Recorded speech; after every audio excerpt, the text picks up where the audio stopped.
when people ask why they should even bother learning English, I always think about how it opens up so many doors: travel, jobs, even just making new friends globally. Have you noticed how often English is the bridge language? Absolutely, and it pops up in the most unexpected places.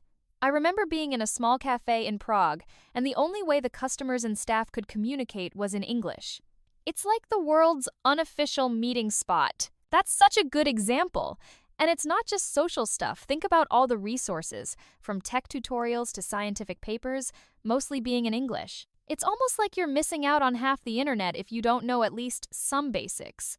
What's funny is, even entertainment pulls people in. So many movies, games, and trending YouTube channels are in English, and watching them without subtitles is a huge motivator for a lot of learners. Let's talk about that first step, because I know a lot of people get overwhelmed. How would you recommend someone start building a solid base in English? Honestly, if I could go back, I'd focus way more on listening and speaking from day one. Textbooks are great for rules, but real conversations teach you to react, improvise, and not freeze up when you hear something unexpected. Totally! I think people sometimes feel shy or embarrassed to speak, but even just chatting with a friend or repeating lines from a TV show out loud can make a massive difference. Exactly, and little things add up.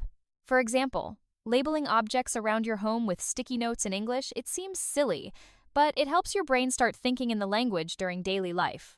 Once you've got some basics, the real challenge is keeping up the momentum. What are some ways people can sneak English practice into their daily routines without it feeling like homework? I love this question.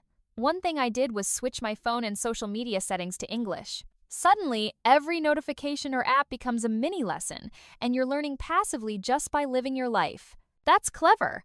And podcasts or music in English are such easy wins. Just pop in your headphones while commuting or cooking, and you're absorbing new words and phrases without even realizing it. Plus, journaling in English at the end of the day, even just a couple of sentences, helps reinforce what you've picked up.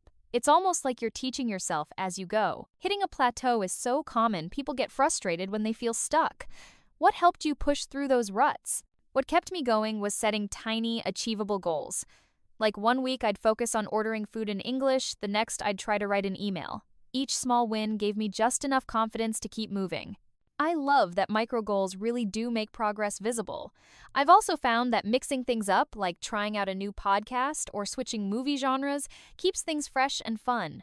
For sure. And remembering that mistakes are totally normal is huge. I've embarrassed myself 100 times, but each one was a step forward. It gets easier the more you just roll with it. That actually reminds me, language is way more fun with other people. Where do you think learners can find supportive communities or real-life opportunities to practice? Language exchange meetups come to mind. Even virtual ones, like Zoom groups, are a game changer. I made friends across 3 continents just by joining a weekly conversation club. That's awesome!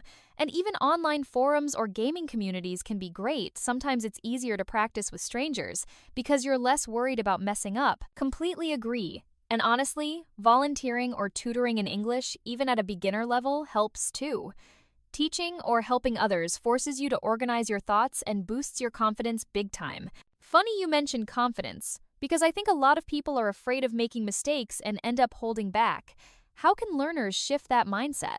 What helped me most was realizing that even native speakers trip over words or forget grammar rules. Once you stop seeing mistakes as failures and start treating them as part of the process, everything feels lighter. I've had something like that happen too. Once I laughed at my own language blunder, the tension disappeared. Suddenly, people wanted to help, and it became a shared moment instead of something to dread. Exactly. And I think celebrating the little victories along the way, like understanding a song lyric or chatting with someone new, makes the whole journey so much more rewarding.